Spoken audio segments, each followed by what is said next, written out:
आज हम इस वीडियो में कंपेयर करेंगे भारतीय लड़ाकू विमान तेजस को और पाकिस्तानी लड़ाकू विमान JF-17 थंडर। दोनों ही जेट सिंगल इंजन हल्के मल्टी रोल लड़ाकू विमान हैं, लेकिन जहां तेजस में 50% तक इंडियन मेड उपकरण लगे हुए हैं, वहीं JF-17 के सभी उपकरणों को इंपोर्ट करके असेंबल करके पाकिस्तान में मैन्युफैक्चर किया गया है।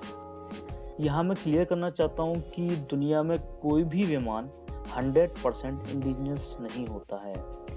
USA का F-16 भी लगभग 70% ही स्वदेशी है। आइए सबसे पहले दोनों प्लेन की डिज़ाइन की बात करते हैं। तेजस एक यूनिक डेल्टा विंग शेप के डिज़ाइन पर बनाया गया है, जो कि एकदम नई डिज़ाइन है। यह डिज़ाइन तेजस को ज़्यादा शार्प टर्न की क्षमता देता है। वहीं JF-17 पुराने मिग विमानों की डिज़ाइन की कॉपी है। JF-17 की डिज़ाइन ट्रायड और टेस्टेड है और एक सफल डिज़ाइन है, पर तेजस के कंपेयर में इसकी डिज़ाइन को थोड़ा सा 19 ही माना जाएगा। तेजस को कार्बन कंपोजिट मटेरियल से बनाया गया है, जिसमें भारत काफ़ी पारंगत है। यह मटेरियल तेजस को काफ़ी हल्का बना देता है और स्टेल्थ की क्वालिटी भी देता है, जिसकी वजह से दुश्मन नज़ारा में इसको डिटेक्ट करना मुश्किल हो जाता है। इसके अलावा यह मटेरियल विमान की एज को भी काफ़ी साल बढ़ा देता है। वहीं JF-17 मेटल से बना है, इसकी एज 15 से 20 साल तक ही होती है। हालांकि इसकी कीमत मेटल के बने होने की वजह से काफ़ी कम हो जाती है। आजकल सभी 4th और 5th generation plane carbon material से ही बनाए जा रहे हैं। दोनों ही विमान फ्लाई बाय वायर की तकनीक पर उड़ाए जाते हैं, मतलब इनके ड्राइविंग सिस्टम कंप्यूटर से जुड़े होते हैं, जो पायलट को असिस्ट करते हैं। ये तकनीक जितनी उन्नत होती है, पायलट को प्लेन उड़ाने में और शार्प टर्न लेने में उतनी ही मदद मिलती है। ये एक बहुत ही कॉम्प्लिकेटेड सॉफ्टवेयर टेक्निक है और कुछ ही देशों के पास है, जिसमें भारत भी अब शामिल हो गया है। तेजस में फ्लाई बाय वायर सिस्टम लगा हुआ है, जो 3D सुविधा से लैस है। इसका मतलब है यह सिस्टम विमान के तीनों डायमेंशन को कंट्रोल करता है। वहीं JF-17 में ये तकनीक इंपोर्ट की गई है और 2D तक ही सीमित है। इस वजह से JF-17 को उड़ाना थोड़ा मुश्किल है। हाल ही में पाकिस्तान की मीडिया ने कुछ JF-17 के क्रैश होने की खबरों को दिखाया है, जबकि तेजस काफ़ी सेफ विमान है। इसकी 1000 से ज़्यादा टेस्ट उड़ान भरी गई हैं और ये आज तक कभी भी दुर्घटनाग्रस्त नहीं हुआ है। ये भी अपने आप में एक रिकॉर्ड है। JF-17 को सिर्फ ज़मीन से ही उड़ाया जा सकता है, जबकि तेजस को ज़मीन और एयरक्राफ्ट कैरियर दोनों से उड़ाने के लिए डेवलप किया जा रहा है।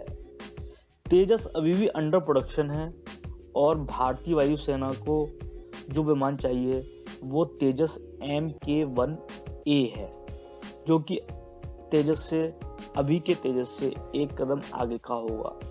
उम्मीद है कि 2018 तक तेजस की सप्लाई स्टार्ट हो जाएगी। वैसे अभी भी हमारे पास बेसिक डेवलप्ड 2 तेजस विमान हैं, जिसमें से एक का प्रदर्शन बहरीन एयर शो में किया गया था। पाकिस्तान के पास 100 से ज़्यादा JF-17 विमान है और वो इसको ज़्यादा डेवलप करके JF-17 ब्लॉक 2 और ब्लॉक 3 में कन्वर्ट कर रहा है। हालांकि पैसे की कमी की वजह से उसका यह प्रोजेक्ट काफ़ी लेट हो चुका है।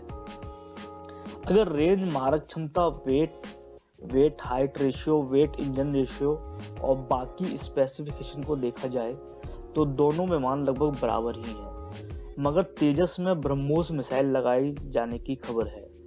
इसके बाद इसकी मारक क्षमता JF-17 से कई गुना ज़्यादा बढ़ जाएगी। गौर करने वाली बात यह है कि चाइना को खुद JF-17 पर शक है, इसलिए आज तक चाइना ने कोई भी JF-17 प्लेन अपनी सेना में शामिल नहीं किया है और ना ही फ्यूचर में शामिल करने का कोई प्लान है। इसकी सबसे इम्पोर्टेंट बात यह भी है कि JF-17 पाकिस्तान का मेन फाइटर प्लेन है, मतलब ये पहली पंक्ति का प्लेन है, जबकि भारत में सुखोई 30 MKI मुख्य फाइटर प्लेन है। अगर युद्ध होता है तो JF-17 का सामना सुखोई 30 से होगा और ये हम सब जानते हैं कि सुखोई 30 के सामने JF-17 कहीं नहीं ठहरता है। तेजस एक दूसरी पंक्ति का प्लेन है जिसे पुराने मिग और मिराज को रिप्लेस करने के लिए बनाया गया है। तेजस का इस्तेमाल छोटे ऑपरेशंस में और सेकंड स्ट्राइक फाइटर जेट के रूप में किया जाएगा। इसके अलावा JF-17 एक थर्ड जनरेशन प्लेन है जिसको फोर्थ जनरेशन प्लेन में डेवलप किया जाएगा। वहीं तेजस फोर्थ जनरेशन प्लेन है जिसकी तुलना ग्रिपिन जैसे सिंगल इंजन विमान से की जा सकती है। बहरीन शो के बाद श्रीलंका, इजिप्ट, सूडान जैसे देशों ने तेजस में इंटरेस्ट दिखाया है। हाल यानी कि हिंदुस्तान एरोनॉटिक्स लिमिटेड ने एक साल में 16 से 18 विमान बनाने का टारगेट रखा है और सुनने में आया है कि मांग बढ़ने पर एक और मैन्युफैक्चरिंग यूनिट भी खोलने का प्लान है। जल्दी भारत ने सिर्फ तेजस प्लेन बनाएगा बल्कि बाकी देशों को एक्सपोर्ट भी करेगा। दोस्तों, इस वीडियो में बस इतना ही। जल्दी एक नए टॉपिक के साथ फिर से आएंगे। Please like, subscribe and share. Thank you.